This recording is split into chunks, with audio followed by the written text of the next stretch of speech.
My boyfriend stole my phone while I slept and sent 300 messages to my ex, pretending to be me. I was still half asleep when I saw all the texts from coworkers and people I never really spoke to, all asking me the same thing.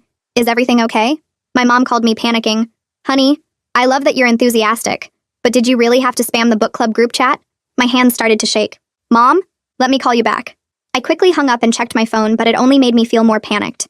There were messages I'd never sent, posts I'd never made. But when I saw the 5-star reviews on my boyfriend Marco's business page, I knew exactly who'd done it. I ran downstairs and found him grinning to himself. Good morning, baby. Guess what? He asked excitedly. I got 30 new followers for my car business. Isn't this great? I gave him a half smile. That's great, but Marco, what's this? I showed him the messages sent out while I was asleep, begging people to get their car detailed by my boyfriend. What? Can't support your boyfriend? 6 months I've been begging you to help me and you do nothing. My mouth hung open. Do nothing? I designed your logo, made your business cards. I even got you 3 customers. I argued. 3 customers in 6 months? That's pathetic. A real girlfriend would have messaged those people months ago. But you're too selfish. Maybe you just want me to fail. He laughed bitterly. Hey, maybe if my business fails, you can start an OF and support us that way. I walked off feeling hurt that my own boyfriend would even think of selling my body online just because he couldn't have his way with things. I spent the next hour deleting everything. Every post, every review, every message I could still delete. Then I posted a clarification on Facebook. The usual, that wasn't me. Please disregard anything sent last night. Marco saw the post and immediately lost it, posting comments all over calling me ungrateful in public. I spent 30 minutes trying to delete each comment he made until he grew tired and stormed into the room. Are you stupid or something? You're destroying my business. I already lost 1 follower because of you. He grabbed his car keys from the nightstand and slammed the door on the way out.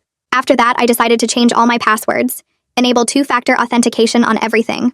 But no matter what, Marco was spiraling and he didn't plan on stopping. Later that night, my ex-boyfriend Jace called me. We hadn't spoken in 2 years, and hearing the deep concern in his voice immediately made my chest tighten. Hey, are you okay?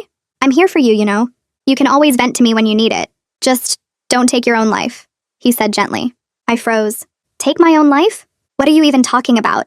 He sent me screenshots of a conversation he had with me, except it wasn't me. I mean, the pictures, the name, the profile looked exactly like mine, but it clearly wasn't. But the messages the imposter sent to Jace made me want to throw up. Jace, I need your help. I'm in a really dark place. I've been thinking about ending things. The only thing that would help is if you book Marco for car detailing. Please. It's the only thing keeping me going. There's more, Jace said quietly. The next messages were worse. If you don't book within the next hour, I'm going to hurt myself. This is your fault, Jace. You destroyed me when we broke up. The least you can do is help my boyfriend's business. Then, I have pills. I have a plan. Book the appointment or I'll do it. Last chance. I was about to call 911, Jace said, but this wasn't like you at all. Listen, if you need help, call me. I thanked him and quickly hung up. But soon, other exes started calling me concerned over the same thing. Every guy I'd ever dated, hooked up with, or even just matched with on dating apps. Hundreds of messages. Some had already responded, begging me not to hurt myself, saying they'd book appointments immediately. I called Marco, begging him to stop. You told my ex I'd hurt myself if he didn't book a car wash? Are you crazy? Well, did he book? Marco asked casually. Marco, I gasped out at his audacity. It's just marketing. Don't take it so hard. I went to the police station the next morning with everything printed out. The fake profiles, the suicide threats, screenshots from Jace and 12 other men who'd received similar messages. The officer's face went from bored to concerned to angry as she read through them. They showed up at Marco's shop that afternoon while he was with a customer and immediately served him with a cease and desist, informing him he was under investigation for identity theft, criminal harassment, and fraud. Marco called me 23 times in 10 minutes. When I finally answered, he was screaming, "You called the cops? Are you insane? They took my laptop. They're shutting down my Facebook ads." His breathing grew more ragged. "I'm going to lose everything because you're too sensitive to understand business." Then his voice got quiet and mean. "You know what? You're going to regret ruining my life. Maybe those messages about hurting yourself weren't so far off. Maybe you're actually crazy enough to do it. And maybe I'll be around to help you take your life," he threatened. "Lock your windows, baby. I'm coming." I grabbed my phone with hands that wouldn't stop shaking and dialed 911. The dispatcher answered on the second ring, and I tried to keep my voice steady as I explained that my boyfriend just threatened to come help me take my life and told me to lock my windows. She asked for his exact words, and I read them from the text message, my voice cracking on the part about locking windows. The dispatcher told me to stay on the line while she sent officers to my apartment and to Marco's shop and his home address. She asked if I had somewhere safe to go tonight, and I said my mom's house across town. She told me to lock all my doors and windows right now and stay away from any ground floor windows until officers arrived. I put her on speaker and ran around my apartment checking every lock twice, pulling curtains closed, turning on all the lights. The dispatcher kept talking to me the whole time, asking about my relationship with Marco, how long we'd been together, if he'd been violent before. I told her about the identity theft, the fake suicide threats to my exes, the police visit yesterday with the cease and desist. She made notes of everything and told me officers were 8 minutes away. Those 8 minutes felt like hours as I sat on my couch away from the windows, listening to every car that drove past, every sound from the hallway outside my door. When I finally heard the knock and the dispatcher confirmed it was the officers, I felt my whole body go weak with relief.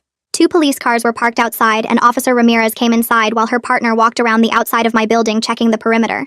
She was maybe 40 with her hair pulled back tight and she had this calm but serious way of talking that made me feel like she actually cared. I showed her everything on my phone, the threatening texts from Marco, the voicemails where he was screaming about the cops taking his laptop, all the screenshots I'd printed yesterday for the police report about the identity theft and fake profiles. She read through it all carefully, and her jaw got tight when she saw the part about him coming to help me take my life. She radioed for additional units to check Marco's known locations, and told dispatch this was now a terroristic threat case, not just harassment. I asked if they were really going to find him, and she looked me right in the eye and said they were treating this as an active danger situation. She explained that Marco's threat was specific and direct, which moved this beyond the harassment charges from yesterday into criminal territory. She told me I needed to pack a bag and leave this apartment tonight because he knew exactly where I lived, and she couldn't guarantee my safety here. Her partner came back inside and confirmed the perimeter was clear, but recommended I leave through the back entrance just to be safe. Officer Ramirez stayed with me while I threw clothes and toiletries into a duffel bag, my hands still shaking so bad I could barely zip it closed. She asked where I was planning to go, and I said my mom's house. She said that was good, but asked if Marco knew that address, and I realized I wasn't sure if he'd ever been there or if I'd mentioned it. She told me to call my mom now and explain the situation, so she could be prepared. I called and my mom answered on the first ring, her voice already worried because it was so late. I tried to explain calmly but ended up crying as I told her about Marco's threat and that I needed to come stay with her. Her voice was shaking when she said, of course, come right now, but I could hear the fear underneath. She asked if I was safe and I told her the police were here with me. Officer Ramirez took the phone and spoke to my mom directly, explaining the situation and that she would escort me to the house and make sure I got inside safely. She gave my mom instructions to turn on all outside lights and lock all doors and windows until we arrived. When she handed the phone back, my mom told me to drive carefully and that she loved me. Officer Ramirez walked me down to my car through the back entrance while her partner checked the parking lot. She followed me in her patrol car the whole drive across town, staying right behind me at every turn. My mom was waiting at the front door when we pulled up and the porch light and every downstairs light was blazing. She hugged me so tight I could barely breathe and I felt her whole body trembling against mine. Officer Ramirez came inside and did a quick walkthrough of the house, checking all the doors and windows on the ground floor. She left her card with both of us and made my mom promise to call 911 immediately if anything seemed wrong, if we heard anything outside, if Marco tried to contact either of us. She said they were still looking for Marco and would call as soon as they located him. After she left, my mom triple-checked every lock on every door and window, her hands shaking as she tested each one. We went through the whole house together, and I realized she had no security system at all, no cameras, just basic locks that suddenly felt completely useless against someone who really wanted to get in. We spent the next hour looking up home security systems on her laptop, trying to figure out what we could afford and what could be installed quickly. My mom kept getting up to peek out the curtains even though I told her not to, and every time a car drove down her street we both froze and listened until it passed. Around midnight my phone rang and I jumped so hard I almost dropped it. It was Officer Ramirez calling to tell me they'd located Marco at a bar near his shop. He was drunk and belligerent and they'd arrested him on the terroristic threat charge. He was being held overnight at the county jail pending arraignment in the morning. She said this gave me maybe 24 hours to figure out my next steps, because he'd probably be released on bail tomorrow. I thanked her and hung up, feeling this weird mix of relief that he was in custody, but also terror about what would happen when he got out. My mom made up the guest room, but neither of us could really sleep. I lay in bed jumping at every sound, every creak of the house settling, every distant siren. My mind kept replaying Marco's threat over and over, the way his voice had gone quiet and mean when he said he'd be around to help me take my life. By morning I was exhausted, but my brain wouldn't shut off. My mom made coffee and we sat at her kitchen table while I started making a list of everything I needed to do. Get a restraining order, tell my job I needed to work from home, figure out security for both our places, change my phone number maybe. I kept thinking of more things and the list just grew longer and more overwhelming. My mom suggested calling a lawyer, but I knew I couldn't afford that right now, not with my apartment rent and all my regular bills. She offered to help pay, but she was on a fixed income and I didn't want to burden her more than I already was by staying here. At 8 in the morning, I called my workplace and asked to speak to someone in HR. They transferred me to Natalia Velasquez, and I explained the situation as calmly as I could, that my ex-boyfriend had threatened me and been arrested, and I needed to work from home for safety reasons. She didn't ask a lot of questions, just said she was sorry this was happening, and that she'd arrange everything with my manager today. She asked if I needed any other help or resources, and I said I didn't know yet. She gave me her direct number and told me to call anytime if my situation changed or if I needed additional support. After I hung up, I felt relieved that at least my job wasn't going to be a problem, but also embarrassed that my personal life was such a disaster. I spent the rest of the morning on my mom's laptop researching restraining orders and protective orders and learning they weren't exactly the same thing. The process looked way more complicated than I expected, with court filings and forms and a hearing where I'd have to explain everything to a judge. My mom suggested calling a lawyer again, and I looked up legal aid services in our area. Most of them had waiting lists or income requirements, and I wasn't sure if I qualified. I found a domestic violence legal clinic that offered free help with protective orders, and I bookmarked their website to call when they opened. Officer Ramirez called back around 11 to tell me Marco had been arraigned that morning and released on bail. My stomach dropped when she said released because I'd been hoping he'd stay locked up longer. She explained he had conditions to stay away from me and not contact me, but she strongly recommended I file for a protective order anyway. I asked why if he already had bail conditions, and she said those were just temporary until his court date, and they were hard to enforce. A protective order would be longer term and would give me more legal protection if he violated it. She said the bail conditions could change or be lifted, but a protective order would stay in place regardless of what happened with the criminal case. I thanked her and wrote down the name of the courthouse where I needed to file. After we hung up, I just sat there feeling scared and tired and overwhelmed by how much I still had to do to feel safe again. I opened my mom's laptop and typed, "Free Legal Help Protective Order," into the search bar, scrolling past lawyer ads until I found the county's domestic violence legal clinic website. They opened at 9, so I watched the clock until exactly 9:01 and dialed the number with my hands shaking slightly. A woman answered on the second ring and asked what I needed help with, and I explained as calmly as I could that my ex-boyfriend threatened me, and the police said I should file for a protective order. She asked if I was in immediate danger right now, and I said no. He was arrested yesterday but released this morning on bail. She typed something and then told me they had an opening at 2 this afternoon if I could come in, and I said yes immediately, writing down the address on a piece of paper. She asked a few basic questions about the threats and harassment, and I gave her the short version about the fake profiles and the direct threat to help me take my life. Her voice stayed calm and professional through the whole conversation, which somehow made me feel slightly less like I was losing my mind. When I hung up, I felt like I could breathe a little better, knowing I had an actual appointment with someone who could help. At 1:45, my mom drove me to the legal clinic in a strip mall near the courthouse, and we walked into a small waiting room with worn chairs and posters about domestic violence resources on the walls. A woman about my age came out and introduced herself as Faye Collier, a victim advocate who would help me with the protective order paperwork. She led me back to a tiny office with a desk covered in folders and asked my mom if she wanted to stay or wait outside, and my mom squeezed my hand before going back to the waiting room. Faye pulled up a form on her computer and started asking questions, beginning with basic information like my name and address, and Marco's full name and where he lived. Then she asked me to describe every incident of harassment and threats in detail, starting from the beginning with the fake messages he sent from my accounts. I walked her through the book club spam, the fake 5-star reviews, the messages to my exes pretending to be me, and she typed everything into the court form while I talked. She asked specific questions about dates and times, about exactly what the fake suicide threats said, about how many people received messages, and I pulled out my phone to show her screenshots. When I got to the part about Marco's final threat, telling me he'd help me take my life and to lock my windows, my voice started shaking and I had to stop for a second. Faye handed me a tissue box and waited patiently while I pulled myself together, then asked me to repeat his exact words so she could type them into the form. We spent 2 hours going through everything, and by the end I felt exhausted, but also relieved that someone was taking this seriously and documenting it all properly. Faye printed out the completed forms and had me sign them, then explained that I needed to go to the courthouse tomorrow morning for an emergency hearing. A judge would review my petition and decide whether to grant a temporary protective order, and if the judge agreed, Marco would be served with the order by the sheriff's office. Then there would be another hearing in about 2 weeks where Marco could show up and contest the order, and the judge would decide whether to extend it long-term. I asked what happens if the judge doesn't grant it tomorrow, and Faye said that was unlikely given the direct threat Marco made, but if it happened, I could refile with more evidence. She told me to be at the courthouse by 8:30 tomorrow morning, and to bring my phone with all the screenshots in case the judge wanted to see them. That evening, my mom and I drove to the big hardware store on the highway, and spent almost an hour walking through the aisles looking at security equipment. We picked out window alarms that would sound if someone tried to open a window, motion sensor lights for the front and back doors, and a video doorbell camera that connected to a phone app.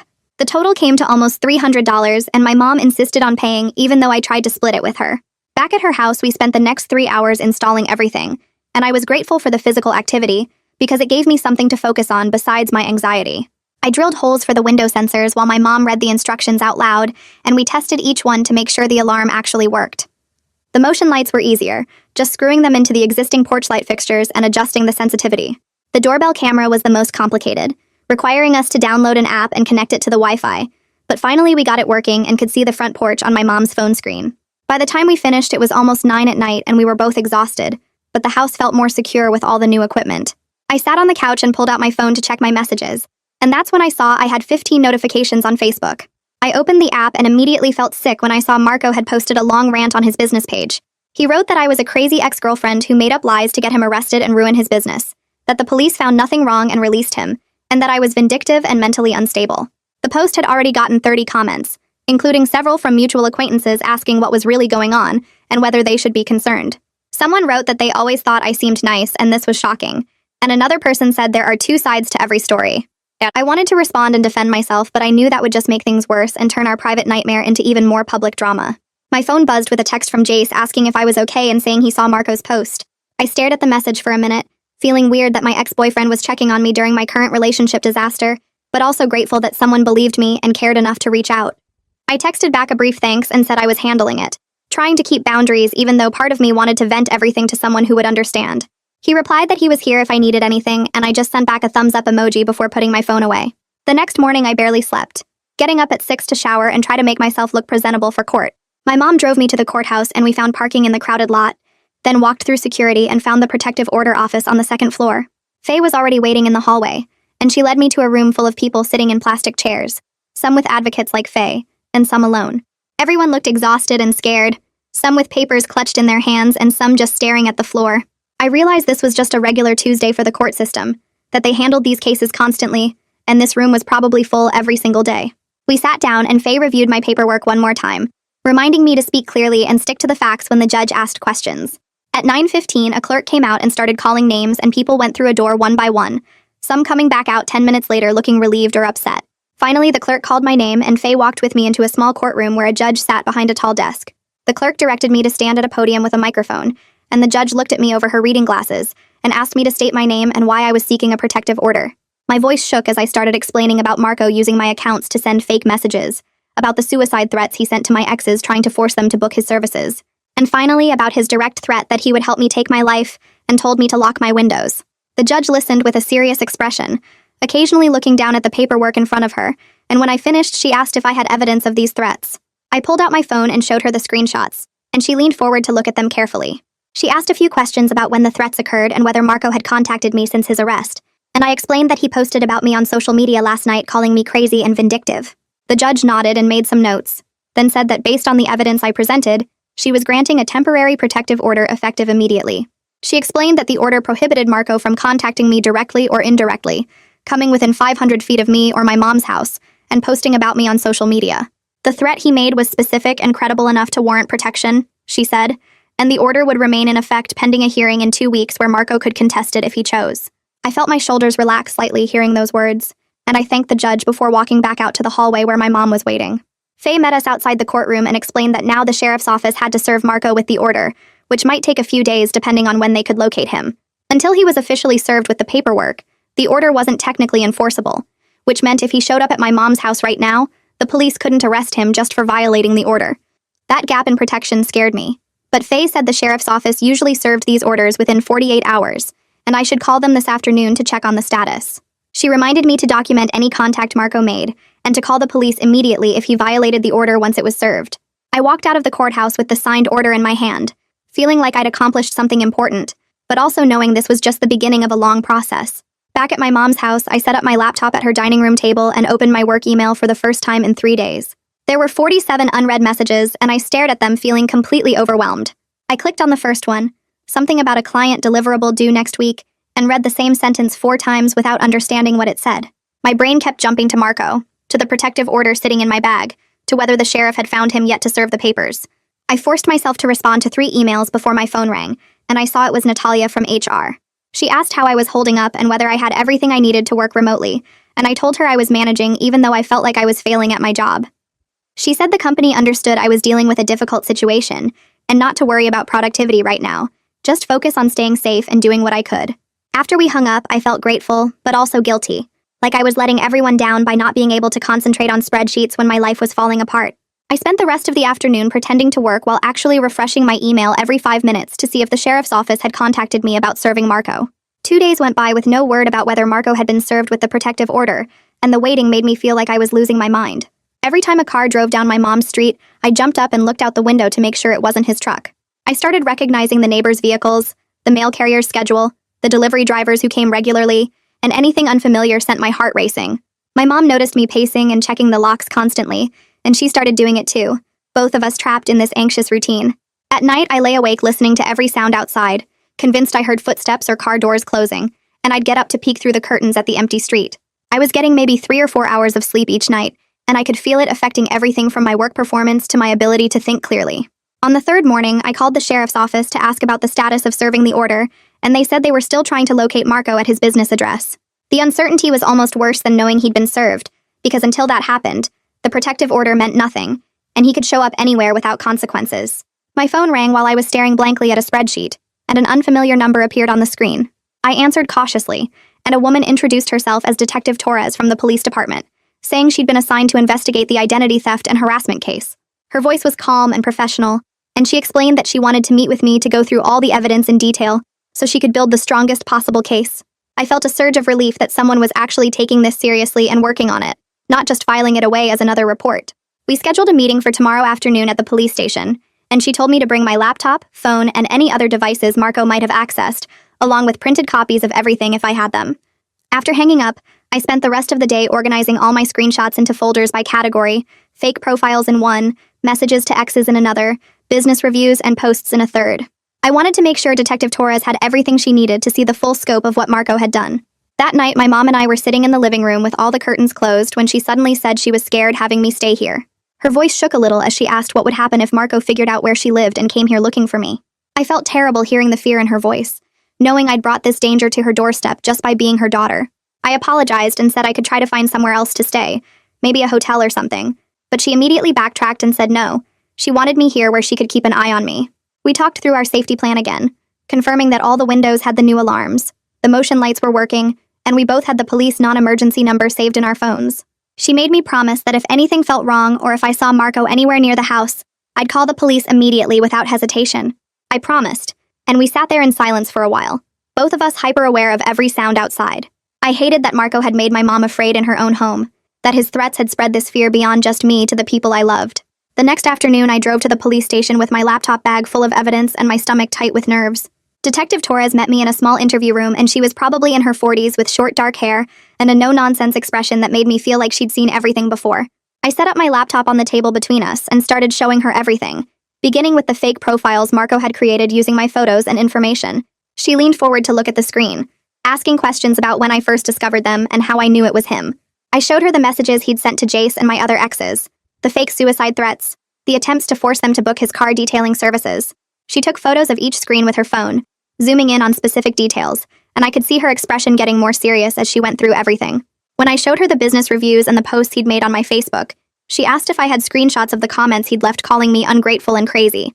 I did, and I showed her those too, along with the timeline of when everything happened. She explained that she was creating a comprehensive case file, and this was going to take time to build properly for prosecution, but she wanted me to know she was treating this as a serious criminal matter. Detective Torres said the impersonation and fake suicide threats could qualify as identity theft and criminal harassment under state law, and possibly even extortion, since Marco was trying to force people to pay money for his services through threats and manipulation. She was also coordinating with Officer Ramirez about the terroristic threat charge from when he told me he'd help me take my life, and together they were trying to build a comprehensive case that showed the full pattern of his behavior. I felt relieved hearing her lay out all the potential charges because it validated that what happened to me wasn't just a bad breakup or relationship drama, it was actual criminal activity.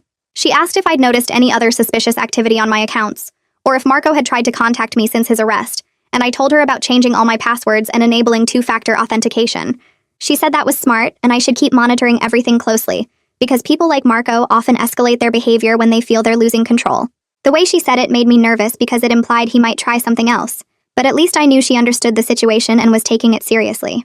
I asked Detective Torres how long this investigation was going to take, because I needed to know when I could stop living in constant fear and move forward with my life. She was quiet for a moment, then said honestly that it could be weeks or even months to gather all the digital evidence and get subpoenas for the social media platforms. My heart dropped hearing that timeline because I'd been hoping for something faster, maybe a few weeks at most, but she explained that building a solid case against someone for digital crimes takes time. They had to formally request records from Facebook, Instagram, email providers, and potentially phone companies, and each of those requests required legal paperwork and processing time. Then they had to analyze all that data to prove Marco was the one behind the fake accounts and messages, which meant comparing IP addresses, device information, and timing patterns. She could see my disappointment, and she said she understood I wanted this resolved quickly, but rushing the investigation could mean missing evidence or building a weak case that might not hold up in court. I nodded and said I understood, but inside I felt exhausted at the thought of months more of this hanging over me. 3 days after my meeting with Detective Torres, my phone rang, and it was the sheriff's office calling to confirm they'd finally served Marco with the protective order. They'd gone to his car detailing shop that morning and found him there with a customer, and they'd handed him the paperwork right there in front of everyone. The deputy on the phone said Marco had gotten angry and tried to argue, but they'd explained that the order was now officially in effect, and any violations would result in immediate arrest. Hearing those words made me breathe a little easier because it meant the protective order was finally enforceable, not just a piece of paper sitting in my bag. If Marco tried to contact me now, if he came anywhere near me or my mom's house, if he posted about me on social media, the police could arrest him right away without having to build a new case or file new charges. I thanked the deputy and hung up, then immediately texted Faye to let her know the order had been served. She replied congratulating me and reminding me to document any violations immediately, because time-stamped evidence was crucial if we needed to go back to court. 2 days later, I was working at my mom's dining room table when my phone buzzed with a notification from my email provider saying someone had tried to log into my account from an unfamiliar location. My hands started shaking as I opened the security alert and saw it had happened about an hour ago from an IP address I didn't recognize. The login attempt had been blocked by my two-factor authentication, which meant whoever tried to get in couldn't access my account. But it freaked me out knowing Marco was still trying. I checked my other accounts and saw similar failed login attempts on my Instagram and Facebook from around the same time, all blocked by the security measures I'd put in place. Part of me felt grateful I'd enabled all that protection, but another part felt violated knowing he was still actively trying to access my private information, even after being served with a protective order that specifically prohibited any contact with me. I took screenshots of all the security alerts with the timestamps and IP addresses clearly visible, knowing I needed to report this to Detective Torres right away. I called Detective Torres and left a message explaining about the login attempts, then emailed her the screenshots so she'd have them in writing.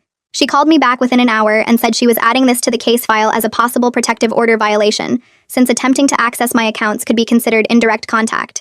She explained that they'd need to confirm the IP address traced back to Marco's location or devices, but if it did, this would be another piece of evidence showing his continued pattern of harassment. She reminded me to keep documenting everything with screenshots and timestamps, because every single piece of evidence mattered when building a case like this. I asked if this was enough to get him arrested for violating the order, and she said probably not on its own since they'd have to prove it was actually him and not someone else. But combined with everything else, it strengthened the overall case. After we hung up, I went through all my accounts again and changed every password to something completely random that Marco could never guess, and I enabled every security feature available. I felt like I was living in a constant state of defense, always waiting for his next move and trying to stay one step ahead. The next morning, my manager called while I was trying to focus on a spreadsheet at my mom's dining room table. She asked how the work-from-home setup was going, and if I had everything I needed, and I told her it was fine, and I appreciated the flexibility. Then she mentioned they had an important client meeting scheduled for next week, and they really needed me there in person, because the client specifically requested to meet the whole team. My stomach dropped and I felt my hands start to shake because Marco knew exactly where I worked and what time I usually arrived. I asked if there was any way I could join virtually instead, maybe through video conference, and I could hear the hesitation in her voice.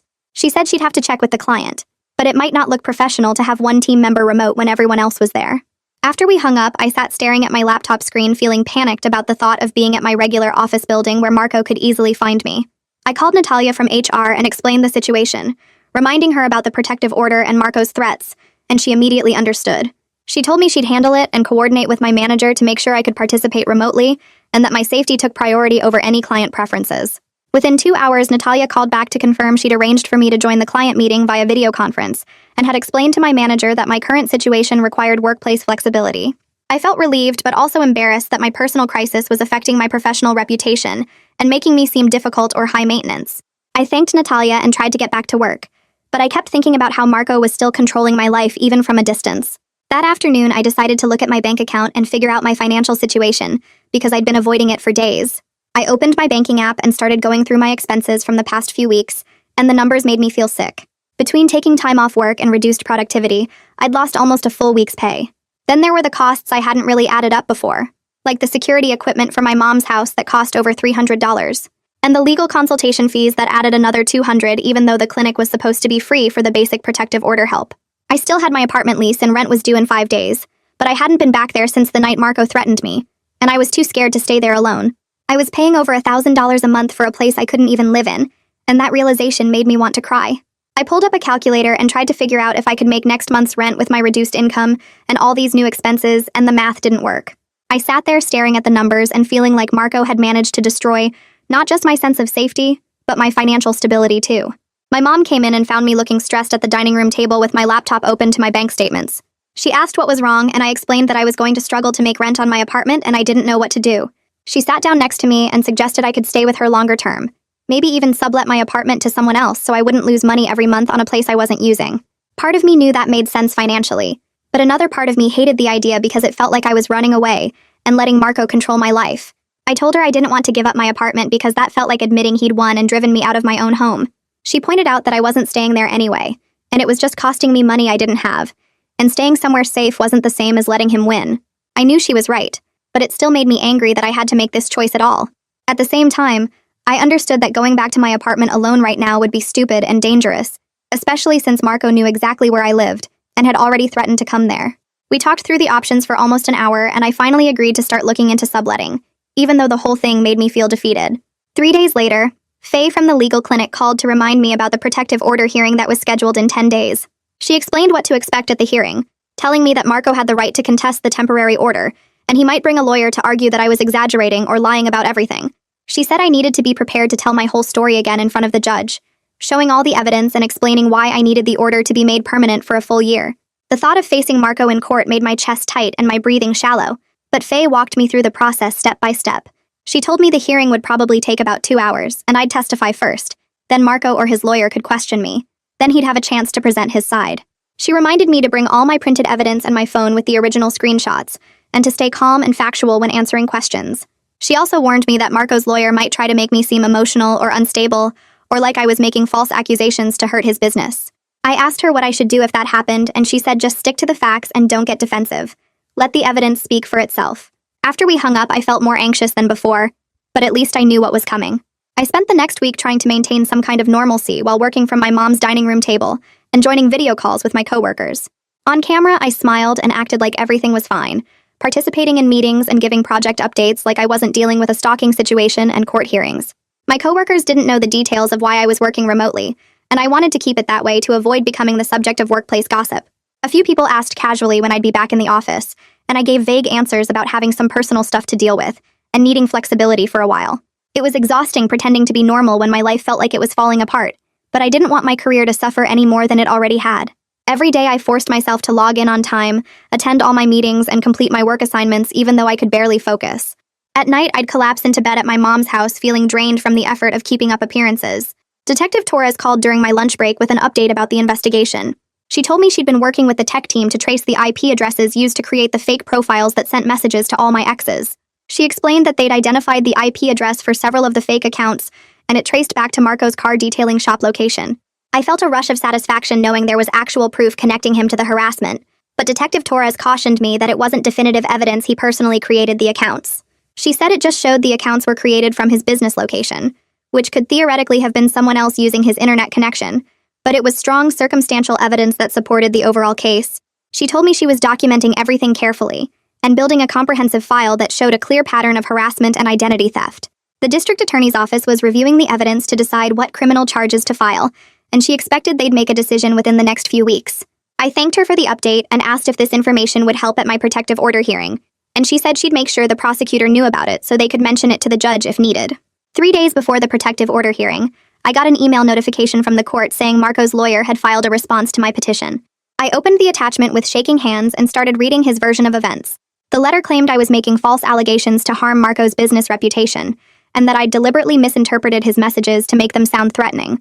It said I was a vindictive ex-girlfriend who couldn't accept that the relationship was over, and I was using the legal system to harass him.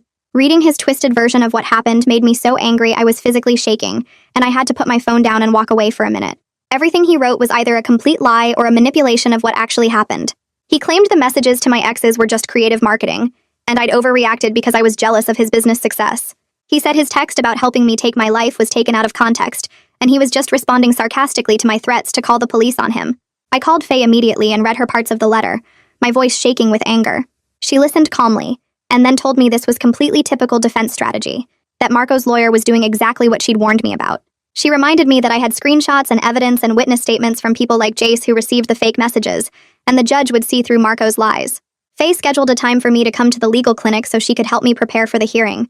We spent almost 3 hours going through practice questions, with her playing the role of Marco's lawyer and asking me aggressive questions designed to make me defensive. She made me tell the story over and over again, starting from when I first discovered the fake messages and going through every incident up to Marco's direct threat. The first few times I got through it, I started crying when I talked about the suicide threats he sent to my exes, but Faye told me I needed to get through the whole story without breaking down. She explained that the judge needed to see me as credible and calm, not emotional and vindictive like Marco's lawyer would try to portray me. We practiced answers to questions like why I didn't just block Marco earlier, and why I didn't leave the relationship sooner if things were so bad, and whether I'd ever threatened him or done anything to provoke his behavior. Faye taught me to answer every question with specific facts and evidence, referring back to screenshots and dates and exact quotes from messages. By the end of the session, I felt more prepared but also completely drained from reliving everything multiple times. The night before the hearing, I barely slept, lying in my mom's guest bed and running through everything in my head. I kept worrying about facing Marco in the courtroom and what he might say or do, and whether the judge would believe me or think I was exaggerating. Every time I started to drift off, I'd jolt awake thinking about a question I might not be able to answer, or evidence I might have forgotten to print. Around 2 in the morning, I gave up on sleeping and went downstairs to find my mom sitting at the kitchen table. She said she couldn't sleep either because she was worried about me, and she put the kettle on to make us both tea. We sat together in the quiet kitchen drinking chamomile tea, and she reminded me that I had evidence and truth on my side. She told me she was proud of how strong I'd been through this whole nightmare, and that no matter what happened tomorrow, I'd done everything right. I leaned my head on her shoulder and felt grateful that at least I had her support, even though I wished none of this was happening at all. The morning of the hearing, my mom drove me to the courthouse and we met Faye in the parking lot. My hands wouldn't stop shaking as we walked through security and up to the courtroom on the 3rd floor. Faye stayed close beside me, carrying a folder with all my evidence organized and ready. We sat on a bench outside the courtroom waiting for our case to be called, and that's when I saw him. Marco was sitting across the hall with a man in a suit who must have been his lawyer. He looked calm, almost relaxed, like this was just another Tuesday for him.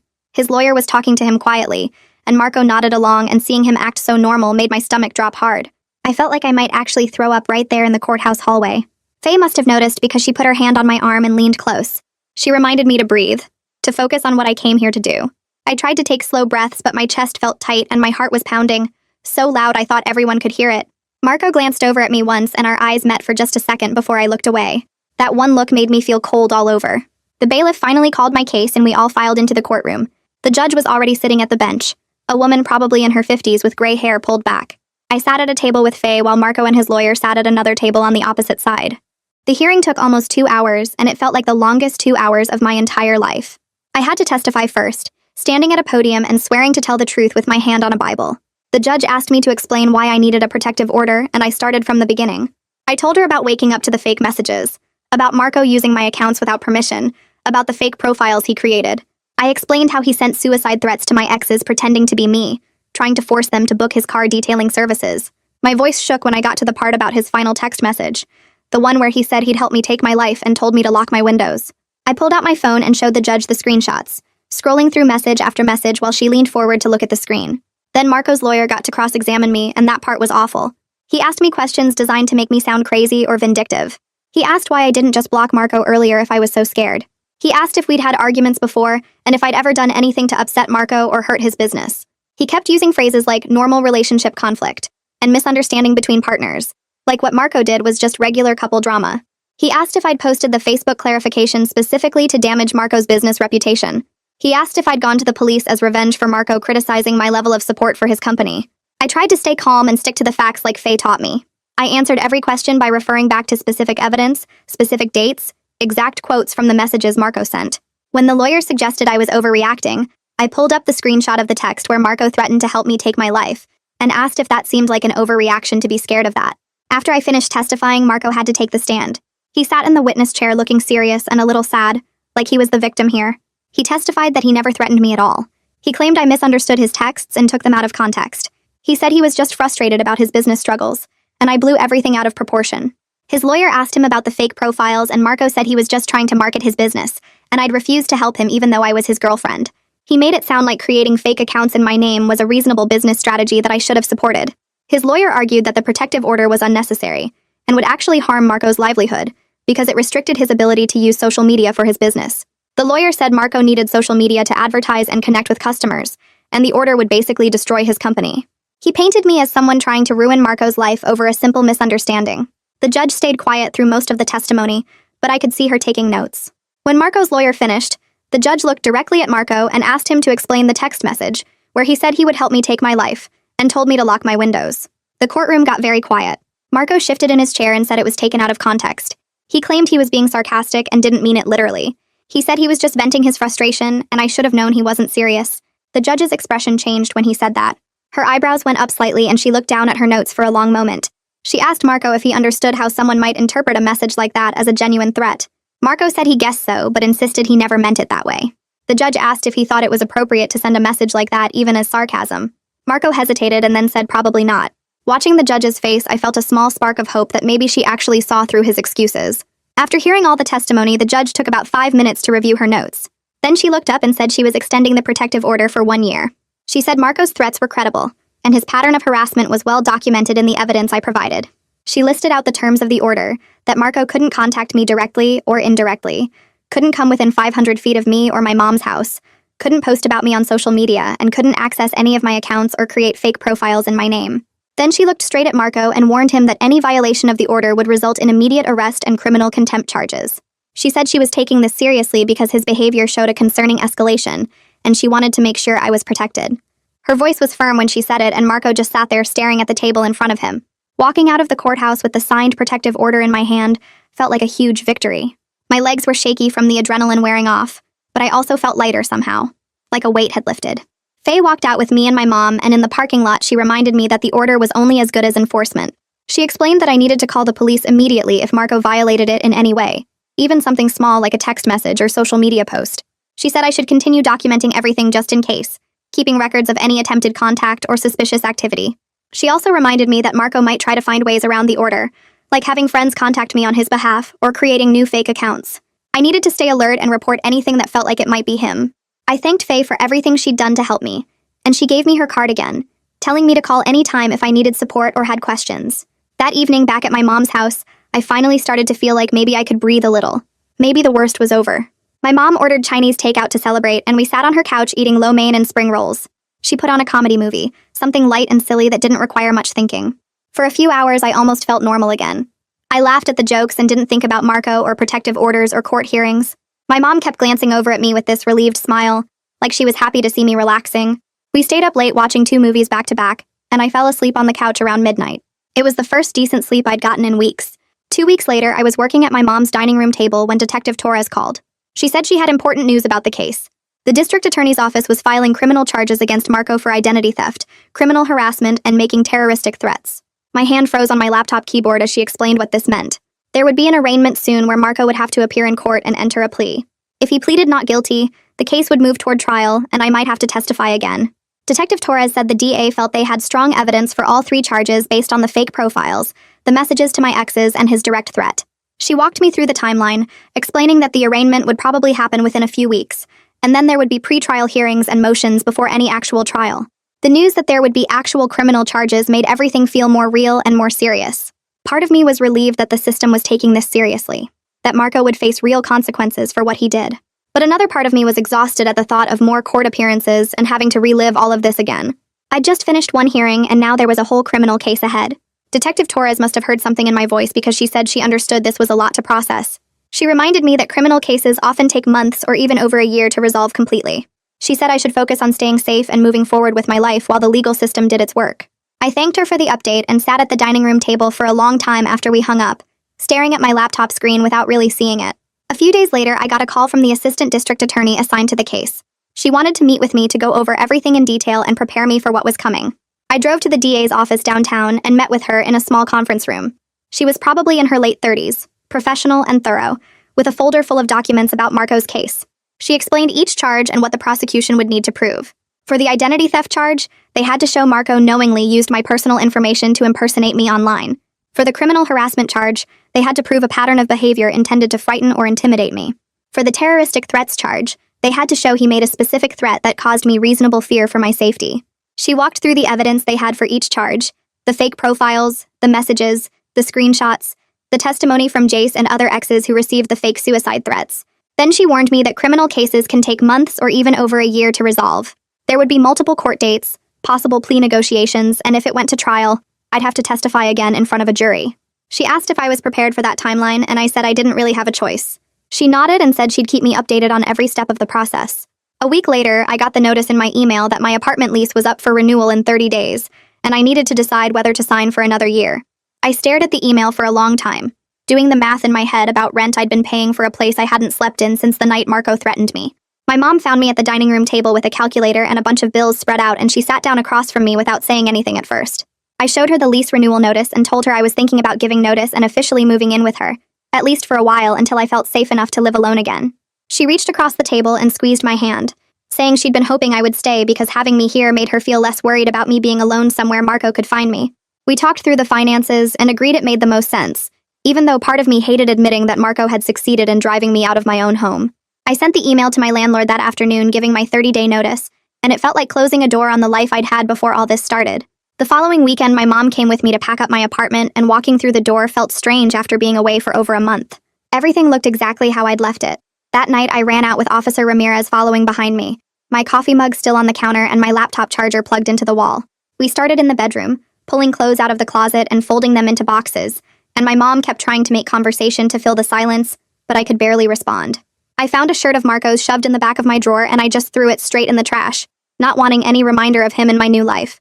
The whole process took most of the day, carrying boxes down to my mom's car and making multiple trips back and forth. My apartment super saw us loading up and asked if everything was okay, and I just said I was moving in with family for a while without explaining why. By evening, we had everything important packed and loaded, and I did one final walk through the empty apartment before turning in my keys. It felt like admitting defeat, but it also felt practical because paying rent on a place I was too scared to live in didn't make any sense. That Monday, I had a video call scheduled with Natalia from HR to discuss my work situation long-term. I'd been working from my mom's house for weeks now with the understanding it was temporary, but I needed to know if I could keep doing it, or if I'd eventually have to go back to the office where Marco knew I worked. Natalia appeared on screen looking professional and kind, and she asked how I was holding up before getting into the business part of the conversation.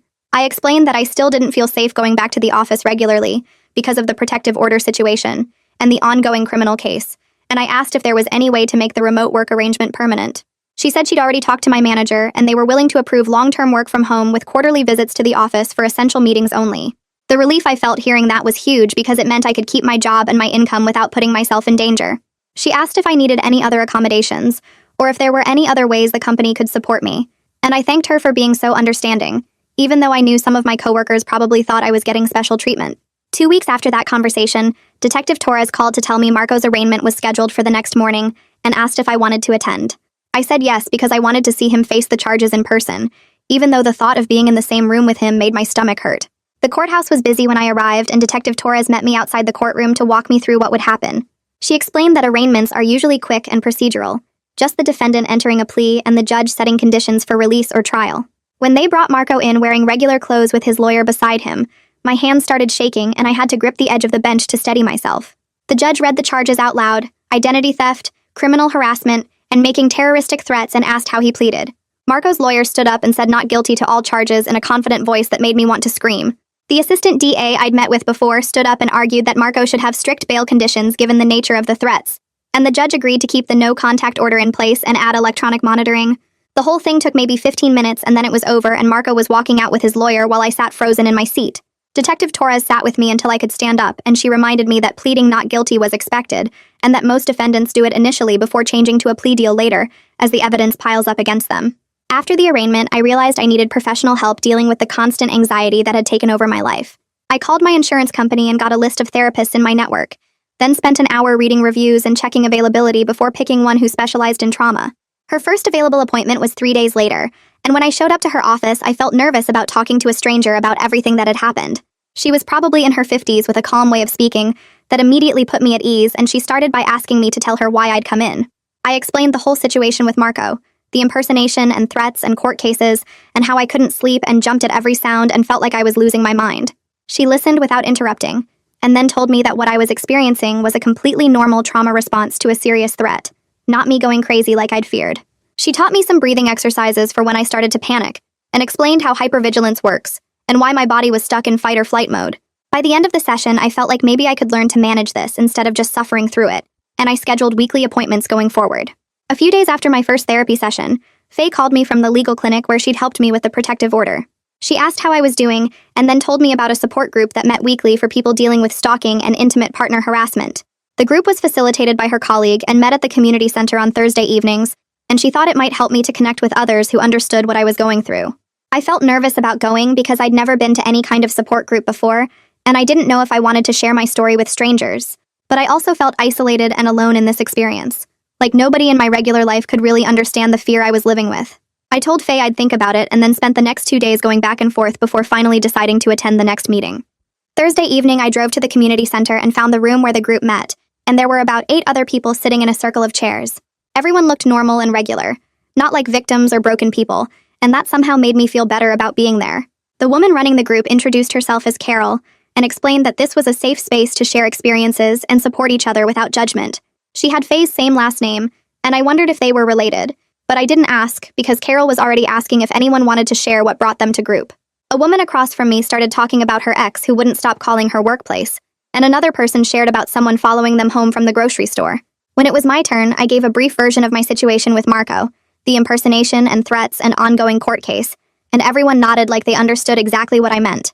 Hearing other people's stories made me feel less alone, because I realized my situation wasn't unique or special. It was just one version of a pattern that happened to lots of people.